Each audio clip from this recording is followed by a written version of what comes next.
पूछते हैं हमसे कि महाराज हमारे जीवन में कर्ज बहुत हो गया है, कर्ज चुकाना चाहते हैं लेकिन वो हम चुका नहीं पा रहे हैं, असमर्थ हैं, हमेशा टेंशन रहता है। हम लोग जो है ब्याज भी नहीं भर पाते, कोरोना काल में तो और भी बुरा हाल है। तो देखिए शास्त्रों में इसका एक विधान है। शास्त्रों में कहा गया है कि पहला आपका प्रयास ये होना चाहिए कि हम कर्ज लें ही ना। पहला प्रयास मनुष्य जीवन में आकर ये प्रयास करें अपनी तरफ से कि हमें कर्ज लेना ही न पड़े, क्योंकि कर्ज एक ऐसा विषय है कि अगर इस जन्म में बिना दिए मर भी गए तो अगला जन्म किसी न किसी प्रकार से लेना ही पड़ेगा उसे चुकाने के लिए। कोई वहाँ भगवान के यहाँ इसमें कोई समझौता नहीं है। तो इसलिए हमको क्या करना चाहिए, इसी जन्म में प्रयास करना चाहिए कि हम कर्ज चुका के जाएं। और स्पेशली बैंक इत्यादि का कर्ज ऐसा शुरुआत में तो ऐसे ऐसे प्रलोभन बैंक दे देती हैं जिसमें व्यक्ति कहता अरे इसको चुकाना कोई बड़ी बात नहीं, दे देंगे। प्लस बड़ा कोई काम करना हो, कोई फैक्ट्री इत्यादि खोलना हो तो बैंक से लोन लेते हैं, बाद में कुछ स्ट्रगल हो जाता है, प्रॉब्लम होती है तो उसको चुका पाना असमर्थ मुश्किल काम होता है और फिर मतलब समय से पहले उस टेंशन में हम लोग चले जाते हैं। तो मैं यहाँ पर आपको ये उपाय सिर्फ ईमानदार लोगों के लिए जो दिल से चाहते कि नहीं हम किसी का लेके नहीं मरना चाहते, तो उन लोगों को ये जो उपाय है अवश्य करना चाहिए। और मेरा मानना ऐसा है कि अगर आप ये उपाय करेंगे, 2-3 उपाय मैं आपको बताऊंगा, 100% आप कर्ज चुकाने में सफलता प्राप्त कर लेंगे। 100% का दावा किया गया है ऐसा। तो मैं किसी की बात आप तक पहुंचा रहा हूं, ये बात मेरी नहीं है, पहली बात है ना। तो सुने, अगर आपको लगे कि हम कर्ज चुकाने में असमर्थ हैं तो उन लोगों के लिए कुछ उपाय हैं। बाद में मैं इसका वीडियो बनवा के भी ये हमारी मीडिया जो सोशल मीडिया के लोग हैं ये आप तक पहुंचा देंगे, बस इतने का ही वीडियो जिससे आप औरों तक भी पहुंचा सकें। एक नारियल लें और उस पर नारियल पर चमेली के तेल से और सिंदूर से एक स्वास्तिक बनाएं। चमेली के तेल और सिंदूर से स्वास्तिक के चिन्ह बनाएं और कुछ भोग उस पर लड्डू इत्यादि रख दें, थोड़ा सा रख कर उसे रख कर गुड़, चना, लड्डू, कोई भी मीठा जो भोग लगा सकें आप, और मंगलवार वाले दिन शाम के समय हनुमान जी के चरणों में जाके चढ़ाएं। और ऐसा आपको लगभग 5 मंगलवार करना चाहिए। अगर आप, और इसमें कोई खास खर्चा भी नहीं है, 5 मंगलवार ऐसा करें तो आपको 1-2 मंगलवार जैसे व्यतीत होंगे तो आपको पता चलेगा कि हाँ कुछ न कुछ रास्ते दिख रहे हैं।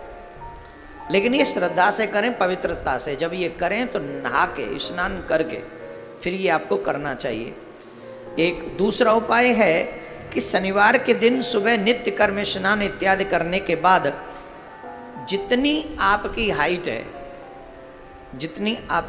है उतना लंबा एक काला धागा लें, उतना जितनी आपकी हाइट है, और अपनी हाइट नाप के काले धागे को लेके उस काले धागे को नारियल पे लपेट के, उसी काले धागे को नारियल पर लपेट कर,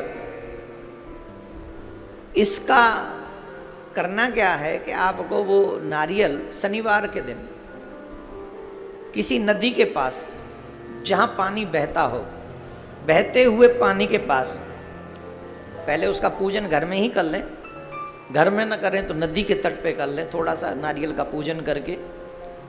और नदी में वो नारियल आप बहाते समय ये प्रार्थना करें कि मैं ये अपनी मुसीबत बहा रहा हूँ, मेरे कर्ज चुक जाएं, इसलिए मैं ऐसा कार्य कर रहा हूँ।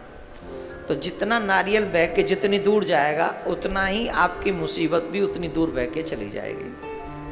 तो ध्यान रखें, शनिवार के दिन करना है और बहते हुए जल में वो नारियल बहाना है। बहाते समय जितना आप प्रार्थना कर सकें अपने इष्ट अपने आराध्य से, उतना आपकी बात स्वीकार्य होगी।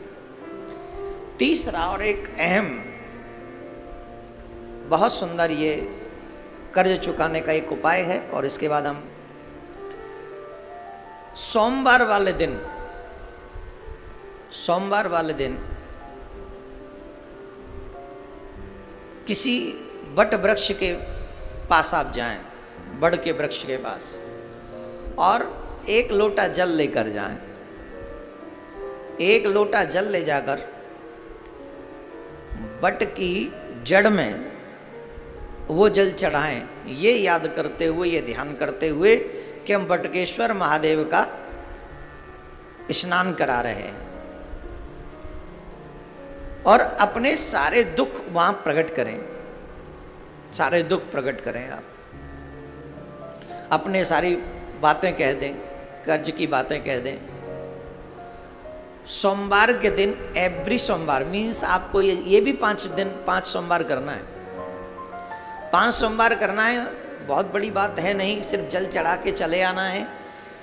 तीसरे अथवा 5वें सोमवार वाले दिन आपको उस बड़ की छोटी सी जड़ वहां से ले आनी है, जहां आप नित्य जल चढ़ाते हैं वहीं से छोटी सी जड़ आपको ले आनी है, और उस जड़ को रख लेना है पूजा स्थान में 1 हफ्ते तक। और उसके बाद उस जड़ को किसी लाल धागे में बांधकर या तो अपने गले में रख लें अथवा आप अपनी जेब में रख लें। इसे रखें 2, 2.5, 3 महीने अपने पास में ही रखें।